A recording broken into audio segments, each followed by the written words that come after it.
Hello students, welcome back to my channel, and if you are new then don't forget to subscribe my channel. And today we studied about transmembrane enzyme link receptors. Plasma membrane पे present होंगे, साथ ही साथ इन receptors के साथ एक enzyme link होगा. Now the second thing is structure. ठीक है, integral transmembrane chain which has large ligand binding domain that connected with intracellular receptor tyrosine kinase that serve as catalytic site with enzymatic properties. यह है plasma membrane. ठीक है, plasma membrane के बाहर का जो पार्ट है इसको हम बोलते हैं ECF means extra cellular fluid, and जो इंटरनल पार्ट है उसको हम बोलते हैं ICF. ICF means intra cellular fluid. Okay, binding domain ये कहाँ प्रेजेंट होती है? हमारी ECF में, एक्स्ट्रा सेलुलर फ्लूइड में, और हमारी कैटालाइटिक साइट यानी ICF में.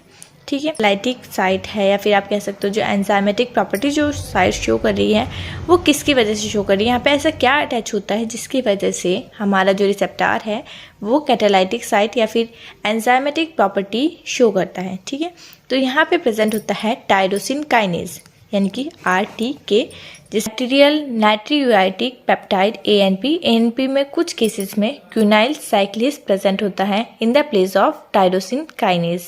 ओके, ये एक एक्सेप्शन है. Also known as kinase link receptor और कैटालाइटिक रिसेप्टर अटैच होता है काइनेज. ठीक है, तो इसलिए हम इसको काइनेज लिंक रिसेप्टर भी बोलते हैं या फिर कैटालाइटिक, क्योंकि क्या है ये कैटालाइटिक है. क्या है? कैटालाइटिक साइट है, तो इसलिए हम इसको कैटालाइटिक रिसेप्टर भी बोलते हैं.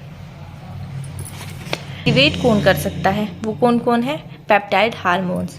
पेप्टाइड हार्मोन्स ही इस रिसेप्टर को एक्टिवेट कर सकते हैं. कौन कौन से हैं वो? Insulin, epidermal growth factor, nerve growth factor और अदर ग्रोथ फैक्टर्स. सिर्फ यही कुछ हमारे हार्मोन्स हैं जो कि रेस्पॉन्सिबल होंगे हमारे रिसेप्टर के एक्टिवेशन के लिए.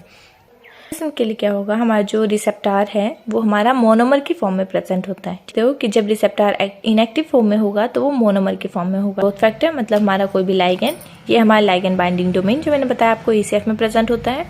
ये हमारा कैटालाइटिक साइट जो ICF में प्रेजेंट होता है, और ये हमारा टायरोसिन रेजिड्यू या फिर हम कह सकते हैं जो हमारा एंजाइमेटिक एक्टिविटी शो करेगा. इस स्टेज पे क्या है? रिसेप्टर इनएक्टिव फॉर्म में है.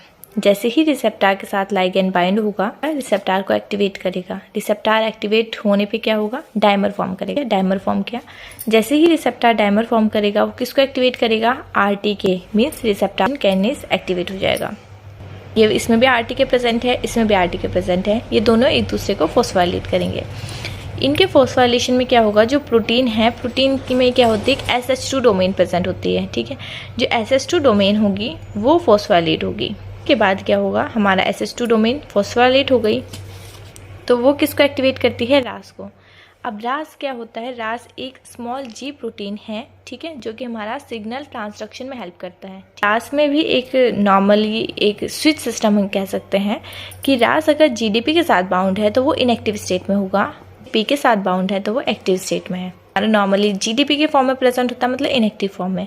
पर जैसे ही प्रोटीन की SH2 डोमेन हमारी फोस्फोराइलेट होगी वो किसको एक्टिवेट कर देगी? RAS को. मतलब GDP को GTP में कन्वर्ट कर देगी और हमारा RAS एक्टिवेट हो जाएगा. हमारा एक्टिवेट होगा वो किसको एक्टिवेट करेगा? RAF को. ठीक है, RAF को एक्टिवेट करेगा और फर्दर उसको फिर फोस्फोराइलेट करेगा. फोस्फोराइलेट होगा अगेन वो MAC को एक्टिवेट करेगा और MAC को फोस्फोराइलेट करेगा. ठीक है, अगेन MAC हमारा MAP को एक्टिवेट करेगा और उसको फोस्फोराइलेट करेगा. MAC हमारा जैसे ही फोस्फोराइलेट होगा वो किसको हमारा ऑल्टर करता है या फिर किसको फोस्फोराइलेट करता है? ट्रांसक्रिप्शन फैक्टर को फोस्फोराइलेट करेगा. इसका मतलब क्या हुआ कि वो किसको ऑल्टर कर रहा है? जीन के ट्रांसक्रिप्शन को. वो क्या होगा? ट्रांसक्रिप्शन. अब बात यह है कि ये जितना भी प्रोसेस है मैकेनिज्म का उसकी टाइमलाइन कितनी है? वो फ्यू मिनट्स टू आवर तक का एक टाइमलाइन है जिसके अंदर ये हमारा पूरे साइकिल कंप्लीट होती है.